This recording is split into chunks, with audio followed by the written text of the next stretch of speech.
कि thank you Amit Mishra ji, बहुत कुछ सीखा आपसे। थैंक यू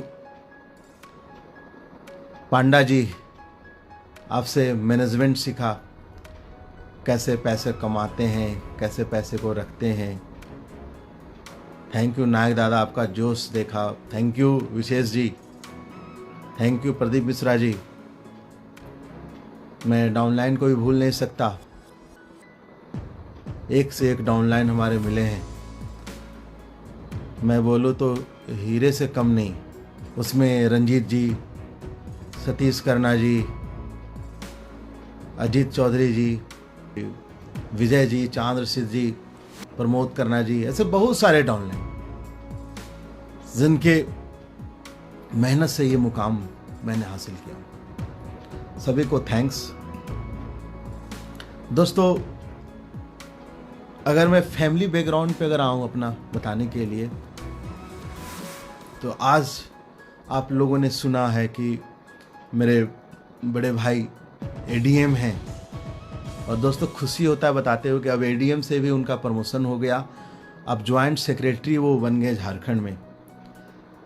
मेरे मंझले भाई एसडीएम हैं। आज हम लोग पूरा झारखंड में एक अच्छे फैमिली में गिनती आते हैं। मेरे पास सब कुछ है, इतना बड़ा टीम है, हर जगह नाम है, सब कुछ। लेकिन क्या शुरुआत से ऐसा था? नहीं था दोस्तों। अगर मेरे पिताजी के बारे में, फादर अपने जब कहानी सुनाते हैं बच्चे का, अपना बचपन का, तो आंसू आ जाता है, इतने वो गरीबी में जिए हैं। लेकिन मेरी दादी जो ही थी, अब तो नहीं है इस दुनिया में, वो बहुत समझदार थी। उनको ये लगा कि अगर मैं अपने बच्चे को पढ़ाऊंगा तभी कुछ हो सकता है। और उन्होंने मेरे पापा जी को और उनके जितने और 3 भाई को, सभी को शहर में ले आए, पढ़ाने लिखाने लगे। और मेरा पिताजी इतने पढ़ने में तेज़ थे, इतने पढ़ने में तेज़ थे कि पूरा जो हमारा होम डिस्ट्रिक्ट है, उस होम डिस्ट्रिक्ट में पहला साइंस से ग्रेजुएट हुए। और उसके बाद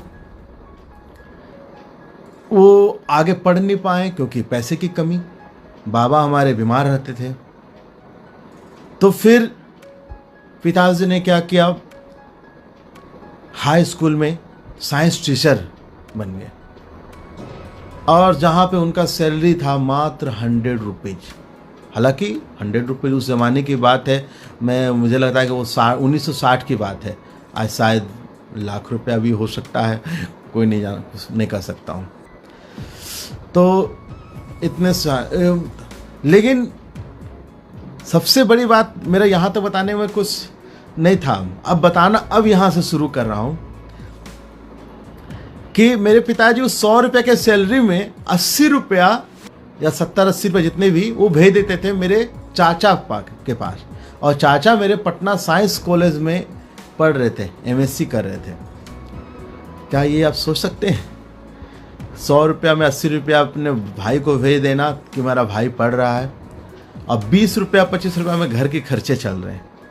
हाँ, कुछ घर से हो जाते तो होंगे, चावल वाल वो सब अलग चीज़ है, लेकिन फिर भी ये सेक्रीफाइस का ये नतीजा है कि मेरे चाचा फिर डिप्टी कलेक्टर बने। और उसके बाद फिर वो ज्वाइंट सेक्रेटरी और डीडीसी, बहुत बड़े बड़े पोस्ट पे अंत में जाके रिटायर किए। उस बीच में मेरे चाचा ने मेरे दोनों बड़े भाई को पढ़ाए। ये परिवार का मैं संस्कार बता रहा हूँ। जहाँ पे आज के मैं दुनिया में देखता हूँ कि भाई भाई में झगड़े हो रहे हैं, वहाँ पे हमारे भाई, हमारे चाचा, हमारे भाई लोग को पढ़ाएं। और उसमें से दोनों भैया भी मेरे डिप्टी कलेक्टर बने। मुझे भी बहुत सपोर्ट किए, बहुत सिखाए। लेकिन देखे कि इसका माइंड जो है थोड़ा बिजनेस माइंड टाइप का, तो उन्होंने ज़्यादा फोर्स नहीं किए मुझे कि तुम भी पीसीएस का तैयारी करो और ये वो। नहीं, बोले कोई बात नहीं, जो तुम्हारा इच्छा है करो। तो ये मेरे टीम में एक विजय भारती है, तो वो मेरे एक बार घर आए थे उस घर में इत्तेफाकन था कि सारे हमारे चाचा, मेरे भैया, सभी लोग आए हुए थे। तो विजय भारती जी कहते हैं कि सर, बाद में बोल रहे थे कि सर ऐसा फैमिली मैंने नहीं देखा, कौन बच्चा किसके गोद में है, कौन किसके क्या है, कौन किस लेडी के गोद में है, किस बच्चे का कौन माँ है, ये तो यहाँ कुछ समझ ही नहीं आ रहा है।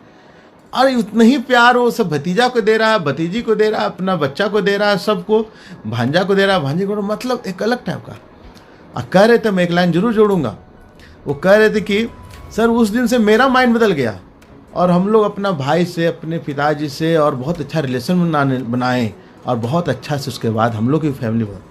तो दोस्तों ऐसा हमें कुछ करना चाहिए ताकि अगले को भी फायदा हो।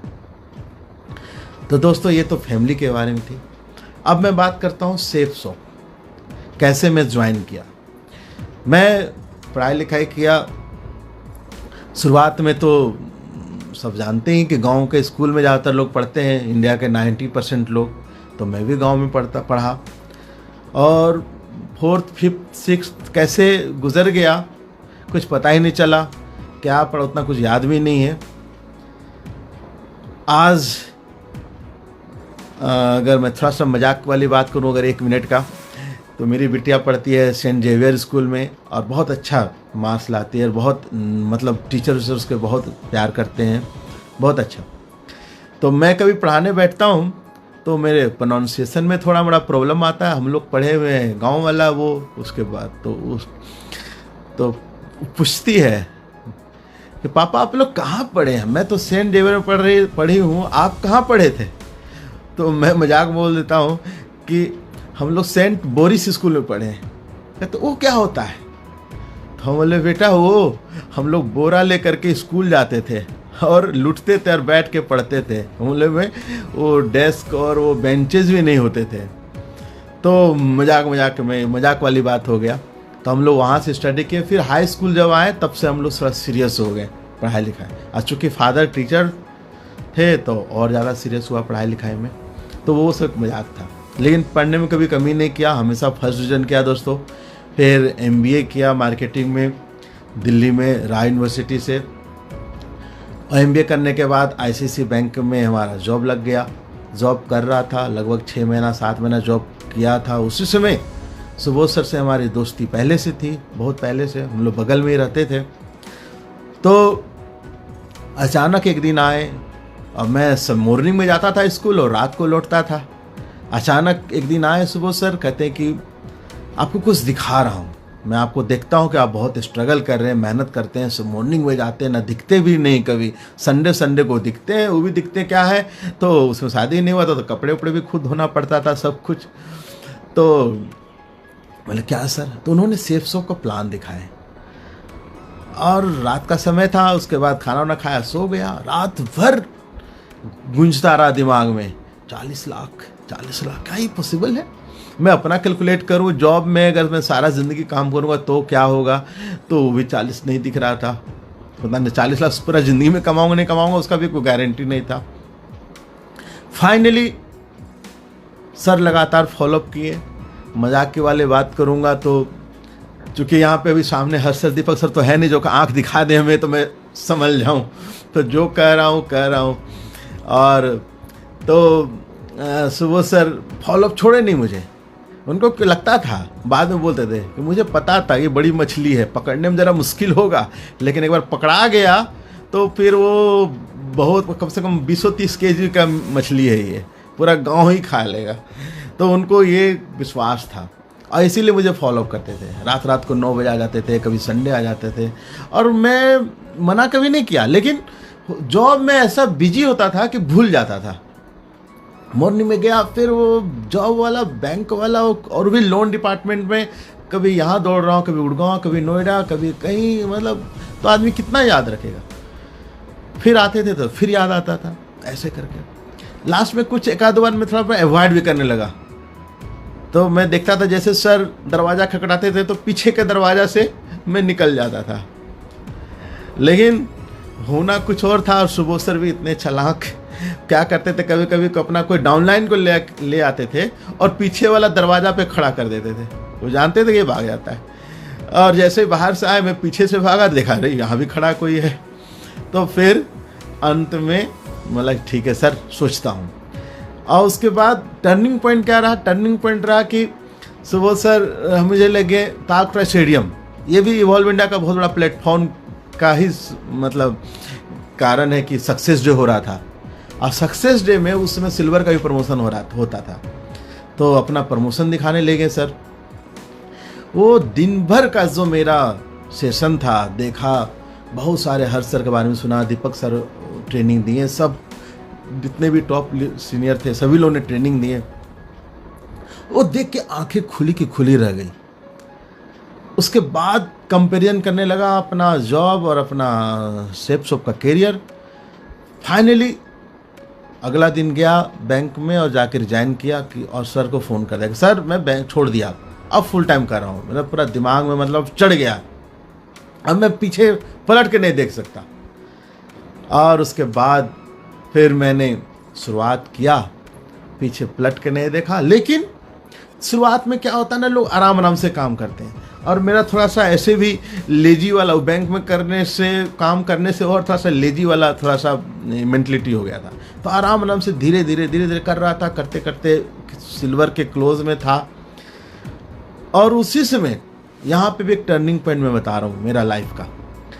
उसमें क्या हुआ कि कंपनी के माध्यम से गोवा का बूट कैंप जा रहा था, बहुत सारे लोग, कोई टारगेट नहीं था, सिलेक्शन होना था, लीडर लोग सिलेक्शन कर रहे थे अपना टीम का।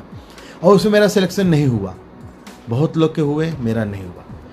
मेरे को बहुत पछतावा हुआ कि क्या कारण था कि मेरा क्यों नहीं हुआ सिलेक्शन, ऐसा क्या कमी था। बहुत मतलब दिल से मैं रोया, सच बता रहा हूँ। और जब सर आके बूट कैंप से आए तो और बता रहे थे कि वहाँ पे डायरेक्टर सर का ट्रेनिंग हुआ, इंग्लैंड से कोई डॉक्टर आए थे, उन्होंने भी कुछ ट्रेनिंग दिए, और इतना मज़े मस्ती हम लोग किए समुद्र किनारे, और ये वो पूरा आग तन बदन में लगा हुआ था। कहा कि अब कुछ भी होगा मैं मेहनत करूँगा और हर चीज़ जीतूँगा, टारगेट यही माइंड में मैंने बना लिया। इत्तेफाकन कंपनी का पहला थाईलैंड ट्रिप वो आया। नेक्स्ट डे मैं गया अपना पासपोर्ट अप्लाई करने के लिए। आप मेरी कितना मेरे में आग लगा होगा ये आप समझ सकते हैं। सुबह सर फ़ोन किए, कहाँ है प्रवीण जी? तो मैं बोला सर मैं तो लाइन में लगा हूँ। बोला कहाँ पे? तो उसमें शायद पीतमपुरा में कहीं बनता था, दिल्ली में। तो लाइन में लगा हूँ सर, पासपोर्ट बनवा रहा हूँ। किस लिए? तो सर थाईलैंड का टारगेट निकला ना, जीतूंगा। बोले वाह वेरी गुड। और मेहनत किए, बहुत मेहनत की। अंत में क्या हुआ था, एक हफ्ता में करीब 15 ज्वाइनिंग बच गया था, जो हो नहीं पा रहा था, लग नहीं रहा था कि अब वो दिल्ली में हो पाएगा। तो मैंने अपना भैया लोग को कॉल किए, तो उन्होंने बोला हाँ आ जाओ झारखंड, मैं सपोर्ट करूँगा तुम्हें, जितना भी लिंक है, रिलेशन है, मैं बताता हूँ। और मैंने आ गया, करना था तो आ गया। आए तो दोस्तों विश्वास करेंगे या नहीं करेंगे, मैं दिन भर मेहनत करता था और रात को सफ़र करता था, एक जगह से दूसरे जगह, दूसरे जगह से दूसरी जगह। बहुत बार तो बाइक से गया, बहुत बार बस से गया, बहुत बार ट्रेन से गया, जैसे भी। लेकिन फाइनली मैंने अपना कंप्लीट किया। अब देखिए विधि की विधान, जब आप कुछ करते हैं तो आप कुछ क्या क्या पाते हैं। अब मुझे ऑफिस में जाकर के सारा पेमेंट जमा करना था, लेकिन जैसे मान लो संडे को, उसमें मान लो बुधवार को मुझे जमा करना है, बुधवार ही जमा करना था। अब ट्यूसडे आज है, अब मैं गया स्टेशन पे कि मैं ट्रेन पकड़ूंगा और कल मॉर्निंग में पहुंच जाऊंगा। पता चला कोई ट्रेन ही नहीं है। और मेरा आश्चर्य, फिर मैंने सुबह सर को कॉल किए। सुबह सर बोले कि रांची जाइए, देखिए फ्लाइट है क्या कि आप कल नहीं आएंगे तो फिर काम तो बनेगा नहीं, टारगेट का डेट खत्म हो जाएगा। तो फिर मैंने गया, पता लगाया, मुझे अच्छे से याद है फ्लाइट था, फ्लाइट तो होता ही 2 घंटा के बाद था, और 4000 रुपया उसका ये भाड़ा था। बहुत बड़ा अमाउंट लग रहा था, एक फ्रेशर लोग के लिए तो होता ही है। फिर भी मैंने लिया और टिकट कटाया और फ्लाइट में बैठा, पहला बार ज़िंदगी में। अच्छा मैंने मेहनत किया तो उसका फल मुझे ये मिला। और जब मैं गया तो वहाँ पे एयरपोर्ट के पास सुबह सर गाड़ी लेके आए हुए थे, और जब मैं निकला तो एकदम फूल माला और वो पहनाने लगे। मैं बोला सर क्या हुआ? बोला जी आप समझ नहीं रहे आपने क्या जीत गया। तो मैंने ऐसा फील हुआ मुझे जैसे कि मैं ओलंपिक से कोई गोल्ड मेडल लेकर के आ रहा हूँ। और बहुत खुशी हुआ। तो उससे मनोबल बढ़ा, और मनोबल कैसे बढ़ा, जब ट्रिप पे गया, इत्तेफाकन हमारे डायरेक्टर सब भी गए थे, हर सर भी, दीपक सर, सारे सीनियर लोग गए थे उस बार। तो वो कंपनी जिस 5 स्टार होटल में रुकवाना, और जो मतलब अरेंजमेंट ऐसा हम लोग को दिया जा रहा है जैसे हम लोग बहुत बड़ा पर्सनालिटी है, अचीवर है। मतलब जितना मैं तारीफ करूं कंपनी का उतना कम। और उसके बाद तो फिर मनोबल इतना बढ़ा कि कभी टूटा नहीं, कभी छोटा नहीं हुआ। हर एक टारगेट जीता, हर एक लेवल पे जीतता गया। उसका परिणाम आज यहाँ तक है। दोस्तों, परिणाम और कैसे मिला, तो जब दिल्ली में रहता था मैं, तो रेंटेड में रहता था मकान में, तो फिर मेहनत किए। और सच बताऊं तो सेफ शॉप ज्वाइन करने से पहले बाइक भी नहीं था मेरे पास। और जब मैंने इसमें करने लगा तो मुझे लगा कि बिना बाइक और लैपटॉप का होगा नहीं, तो मैंने लोन लिया। क्योंकि बैंक में काम करता तो मुझे तुरंत मिल गया, तो मैंने बाइक का लोन भी करवाया, पर्सनल लोन भी कुछ लिए, कुछ रिजर्व भी रखा। और उसके बाद लैपटॉप से प्रेजेंटेशन किया, बाइक को तुम दौड़ा दिया चारों तरफ, दिल्ली के गली गली जहाँ पे जरूरत नहीं पड़ता था वहाँ जाने लगा, हर एक लिंक में जाने लगा। लोग ज्वाइन करते थे, उनका लिस्ट बनाया, उनके साथ मेहनत किया। शुरुआत में रंजीत जी, सतीश जी, जितेश जी, ये सब बहुत अच्छे अच्छे लीडर लोग आने लगे, उनके साथ वर्क किया, उनको सिखाया भी। सेमिनार होता था हम लोग का दिल्ली में, जहांगीरपुरी में, वहाँ पे हमारे लालमणि सर वो सेमिनार करते थे, उस सेमिनार में भी गेस्ट को हम लोग लेके जाते थे। मतलब 6 महीना पागलपन जैसा, मतलब न दिन देखा न रात देखा, मेहनत किए। और उसका नतीजा क्या हुआ कि पर लेवल अचीव कर लिया, और वैगनार गाड़ी आ गया मेरा पास। और उसके बाद फिर रुका नहीं, उस वैगनार को भी पूरा दिल्ली से बाहर भी टीम बनाना स्टार्ट किया। लुधियाना में हर संडे सेमिनार करता था, डेली संडे मॉर्निंग में जाता था सेमिनार करके, और शाम को फिर लौट आते थे। और ऐसे करते करते, और ऐसे हर एक जगह पे, यूपी में कई जगह, बरेली और कहाँ जा करके उस गाड़ी से, राजस्थान में, गुजरात में, कितने जगह, मैं, सुबोध सर, कितने जगह जा करके हम लोग किए। लगभग मुझे लगता है कि 4 साल में 84,000 किलोमीटर गाड़ी वैगनार वो चल गया। उसका नतीजा क्या हुआ कि मेरा डायमंडशिप हो गया। डायमंडशिप हुआ तो गाड़ी भी चेंज हो गया, फोर्ड फिएस्टा गाड़ी आ गया, लंबी गाड़ी आ गई। और जो रेंटेड पे रहता था तो दिल्ली में अपना फ्लैट ले लिया संत नगर में। और उसके बाद फिर रुका नहीं, अब उस गाड़ी में भी, फोर्ड फिएस्टा में भी रनिंग किया। वहाँ से झारखंड आता था मैं कितना बार, मतलब मेहनत में कभी कमी नहीं की। और वो लगभग करीब 70,000 किलोमीटर चलते चलते मुझे मेरा सपनों वाली गाड़ी आ गया, Audi Q3, जिसको लेने के लिए लोग, लग्जरी गाड़ी में बैठने के लिए लोग तड़पते हैं, तरसते हैं, देखते ही उनमें अजब आ जाता है। बहुत लोग के लिए असंभव बात होता है, लेकिन direct selling business, evolve India और इवॉल्व इंडिया सिस्टम ही सबके लिए कुछ भी नहीं है। तो वो आ गया।